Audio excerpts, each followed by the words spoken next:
অনেকদিন পরে দেশের বাইরে থেকে আমার দেবর আসছে। তার জন্য আমি পুঁই শাকের পাতা দিয়ে ডালের পেঁয়াজি বানাচ্ছি। তার অনেক কষ্ট।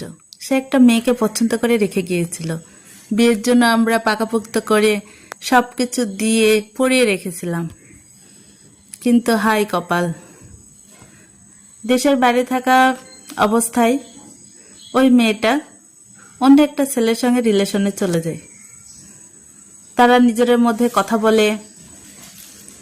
আমরা অনেক গহনা দিয়েছিলাম, অনেক কিছু প্রয়োজনীয় জিনিসপত্র, সব কিছু নিয়েই আজকে আমার দেবর দেশে আসছে, আজকেই ও চলে গেছে। বলেন তো কেমন লাগে? হাই মেয়েরা, তোমরা কেন বোঝো না একটা ছেলের মন ভাঙ্গা আর মসজিদ ভাঙ্গা সমান কথা। সামান্য একটু লোভ লালসার জন্য কারো জীবনে তোমরা কতটা ক্ষতি করো, যে ক্ষতি কখনোই মেটানো সম্ভব না। কত স্বপ্ন নষ্ট হয়ে গেল, কত সম্মান মাটিতে লুটিয়ে পড়ল। আমার দেবর আর বিয়ের জন্য রাজি হচ্ছে না। আমার দেবর কোনো মেয়েকেই পছন্দ করে না।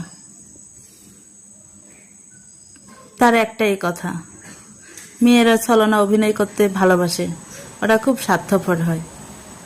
কিন্তু এই সকল নষ্ট মেয়েদের জন্য এত বদনাম।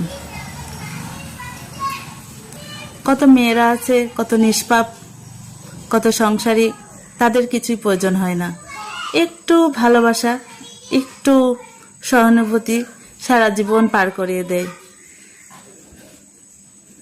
আর কিছু কিছু নষ্ট মেয়েরা আছে যারা ছলনা দিয়ে সব কিছু নিয়ে নিঃস্ব করে পালিয়ে যায়। এ নারী, তোমরা মন ভেঙ্গো না, তোমরা কোনো ছেলেকে কষ্ট দিও না, তাদের চোখের পানির কারণ হয়েও না।